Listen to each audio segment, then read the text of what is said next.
One of the early settlers in this area was Nicholas Gibbs. He came into Knox County in the 1700s. In fact, the old Gibbs home place, the log house, is still standing, built in the 1790s, I believe. And he had literally thousands of descendants.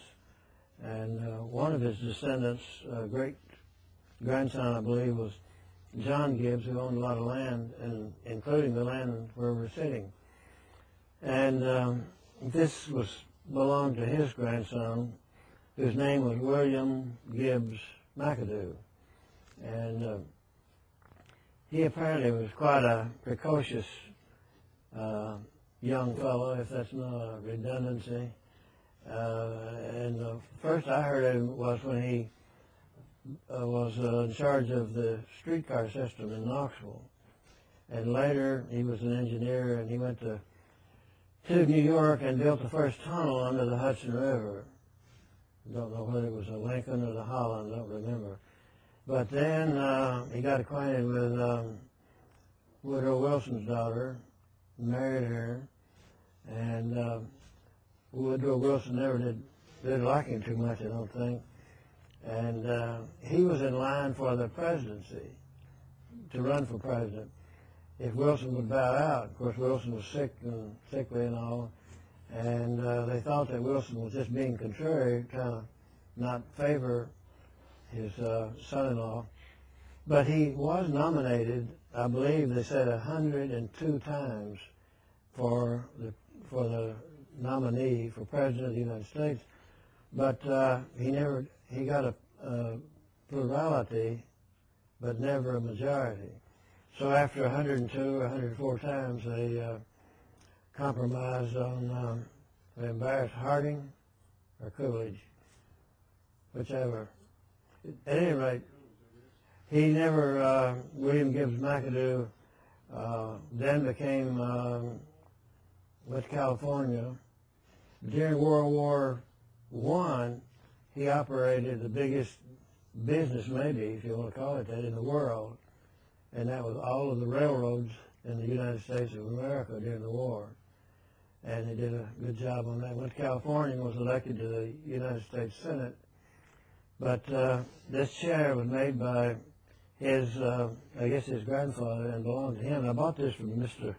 Lenore, my old compatriot. And even though it's well over 100 years old, it doesn't have any nails in it, doesn't have any glue, and yet, you see how sturdy and strong. And if we buy chairs now, done by the greatest metallurgists around and the engineers, and we get these heavy people sit in, wiggle around 3 or 4 years, and they fall apart. This is 120 years old or so, and I could pick this up and whack you over the head with it. It wouldn't hurt the chair or the head, either one. But this post was green when it was first made, and green wood, not seasoned out. So this part here would have been well seasoned in front of the fire. So as this part seasoned out, it clamped down on this rung here and here, and the same thing down here.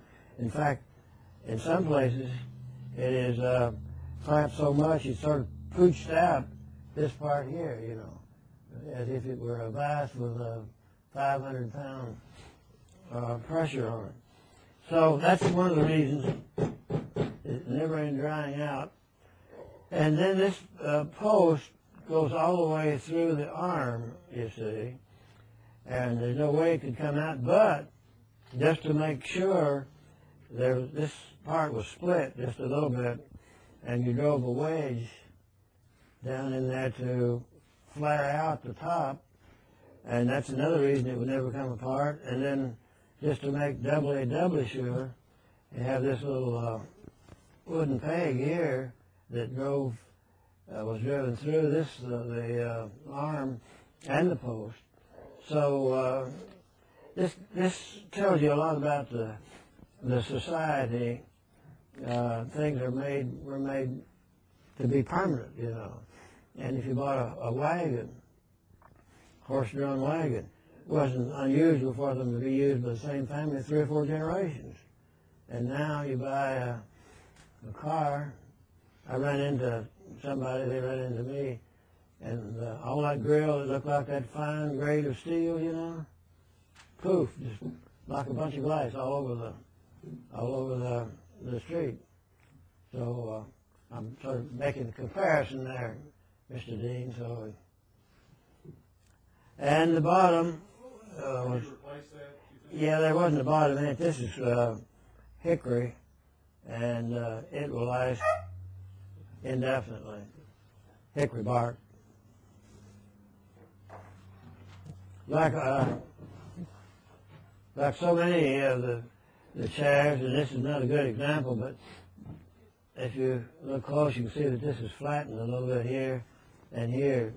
Sometimes it was flattened to the extent that about a third of the post was gone, and that was because the kids seemingly almost always used them to learn to teach or to learn the little year-old children to walk, and they could hold on to this and push it around, and this.